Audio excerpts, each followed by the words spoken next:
Quand je suis allée manger, cette recette de pommes de terre était déjà terminée. Elle est irrésistible. Pour commencer notre recette, utilisez 800 g de pommes de terre. Coupez toutes les pommes de terre en petits morceaux, comme vous pouvez le voir, pour qu'elles cuisent plus rapidement et soient parfaitement tendres. Coupez les pommes de terre avec soin en veillant à ce qu'elles soient de taille uniforme. Une fois toutes coupées, placez les pommes de terre dans une grande casserole. Ajoutez toutes les pommes de terre d'un coup pour faciliter le processus. Ajoutez suffisamment d'eau pour recouvrir complètement les pommes de terre. Utilisez de l'eau chaude pour accélérer la cuisson. Allumez le feu et attendez que l'eau commence à bouillir. Couvrez la casserole et laissez les pommes de terre cuire jusqu'à ce qu'elles soient bien tendres. Regardez, les pommes de terre sont parfaitement cuites. Elles sont tendres au toucher. Éteignez le feu et égouttez toute l'eau des pommes de terre. Placez les pommes de terre cuites dans un grand récipient pour les écraser. Utilisez un presse-purée pour qu'elles soient bien écrasées, sans grumeaux. Les pommes de terre sont entièrement écrasées et prêtes pour les prochaines étapes. Ajoutez une tasse de fécule de maïs pour donner de la fermeté au mélange. Mélangez bien le tout.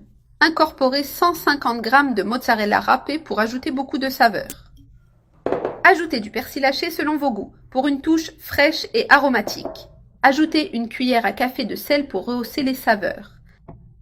Mélangez le tout avec les mains jusqu'à obtenir une pâte uniforme et lisse. Prenez une portion de pâte et commencez à façonner les rouleaux. Placez une portion dans votre main et donnez-lui une forme en appuyant légèrement. Le rouleau doit être allongé et bien défini. Placez les rouleaux formés sur une assiette en les organisant soigneusement. Terminez de façonner tous les rouleaux de pommes de terre. Battez 3 œufs et commencez à paner les rouleaux. Passez d'abord les rouleaux dans l'œuf battu.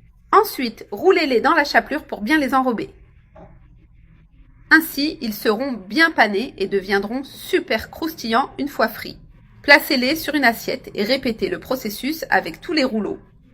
Une fois panés, il est temps de les faire frire. Plongez les rouleaux dans de l'huile chaude. Assurez-vous que l'huile est bien chaude pour éviter qu'ils n'absorbent trop d'huile. Ajoutez les rouleaux progressivement, selon la taille de la poêle. Laissez-les dorer d'un côté avant de les retourner. Regardez, ils sont déjà bien dorés d'un côté.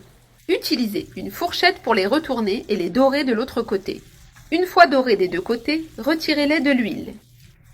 Placez-les sur une assiette recouverte de papier absorbant pour éliminer l'excès d'huile.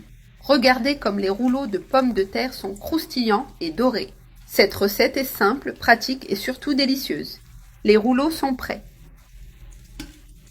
Coupez en 1 pour montrer l'intérieur. Regardez cela, moelleux à l'intérieur et croustillant à l'extérieur. Un vrai délice.